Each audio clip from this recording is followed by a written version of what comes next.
Hi there everyone, a little bit of an impromptu video this. Let's talk upgrades. My awesome Airmaks Krait here is wearing what was the Hittac CP258 when I wrote my article for Airgun World, and then as you'll have seen from editor Dave's addendum in his introduction, it's now Arken Optics.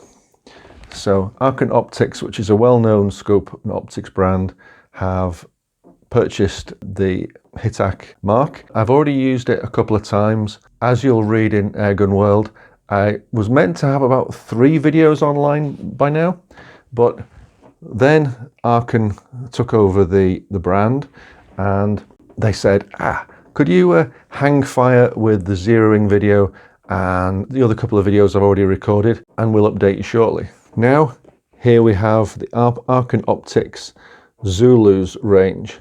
So this is the Zulus ZHD520, i.e. 5-20 mag, full HD, day and night scope. And this new fella is the Zulus ZHD520R. And the R designates it having a laser rangefinder. So I'm just about to record an unboxing of this. But before I do, on the theme of upgrades, the rather wonderful people at Airmaks Arms, hi Constantine and Chris at CDR Guns as well. Constantine sent me a rather nice package. I sadly wasn't able to make it to the Northern Shooting Show, and RIP Dad, my dad's funeral is this week. But we have the rather lovely alternate laminate cheek piece and pistol grip for the Krait. So I'm just about to fit these, and then once I've filmed the unboxing of the Zulu scope, I'm going to mount it on the Krait, get out to one of my local permissions, zero this fella, and set up the ballistic calculator as well, which is now app based. So you basically set it up on the app, upload it to the scope. So when you range your targets with the onboard laser rangefinder, it calculates the ballistic solution and gives you your holdover position. But first, I'll fit this grip. So the Krait currently has an alloy cheek piece with 2 countersunk alloy screws and a pair of screws to alter the cheek height. And looking here from the right side, you can see there's slightly more of an overhanging curve here for right-handers. So the basic supplied alloy cheek piece is not quite ambidextrous, and the grip is rubberized with a compartment underneath for storage, and also lets you access the Allen bolt that's in about here to replace the grip. This rather gorgeous green and brown camo woodland laminate grip is from Airmaks, and we also have the cheek piece, and this is slightly asymmetrical, so it's definitely not quite ambidextrous, but I'm sure left-handers are available. So that's rather nice. It comes with an Allen screw with a washer for fitting the grip to the Krait. So that's the Krait setup with its rather gorgeous camo effect forest laminate wooden grip and cheek piece to match. As you can probably see, there is a slightly more pronounced curve on the left side of this cheek piece than the right, so it will suit right-handers better than lefties, and I'll ask Airmaks Constantine if there's a version available for southpaws. But that's a very nice attractive effect, and it feels very comfortable in hand. So I'm looking forward to getting out with this onto the rats, hopefully tonight, tomorrow. Before I dismount the Hittac CP258, which is actually now the Arken Optics Zulu ZHD520, let's get the Zulu ZHD520R unboxed. We've got the Arken Optics Zulus new HD 5-20x digital day and night scope. And you can see here the difference from the non-LRF version is there's an extra LRF module on the left side above the battery compartment and the IR illuminator. There's another change here, and I'll show you that in a second. Before we get into the unboxing, I'll give you a weight: 993 grams, 2 pounds 3 ounces. This box with a magnetic flap and foam covering, and we have Arken Optics that contains a lens cloth, and we have the instruction manual. There'll be a link down below to my existing Flickr album, and I've renamed it so it's now Arken Optics Zulus ZHD520R album.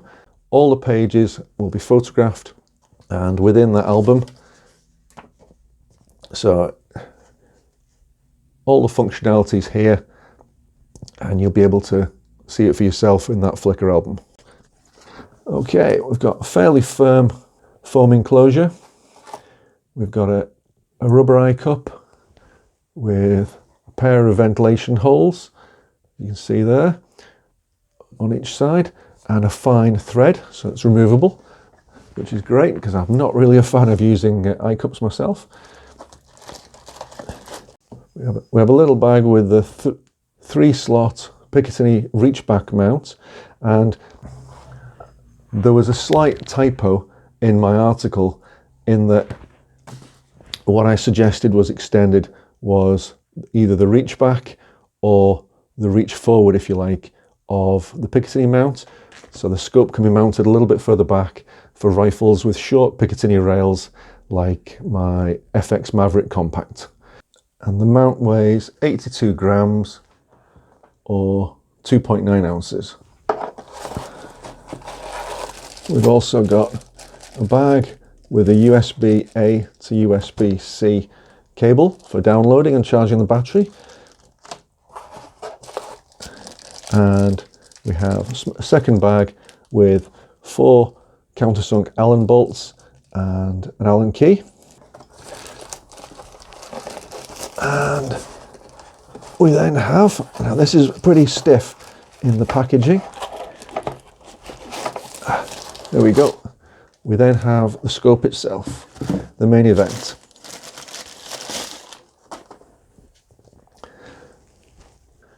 As you can see, we have sprung eye cup. And this one is not rotating. Oh, yes it is. This was pretty stiff just there, but it is rotating, and it does fold back well out of sight.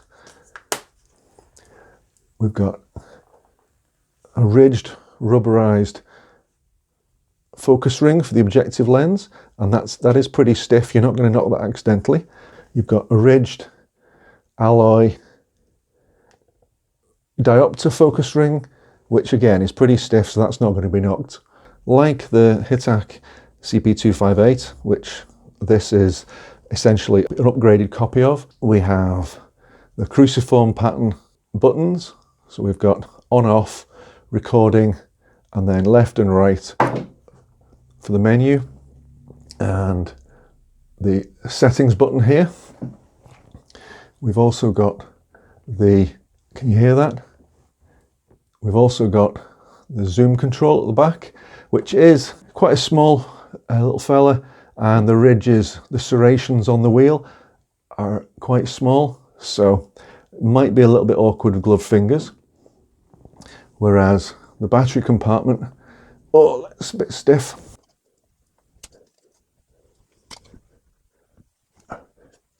That's it. You'll see I've just scratched the anodizing very slightly because that was very snug, very tight, thanks to the IP67 rating with the O-ring.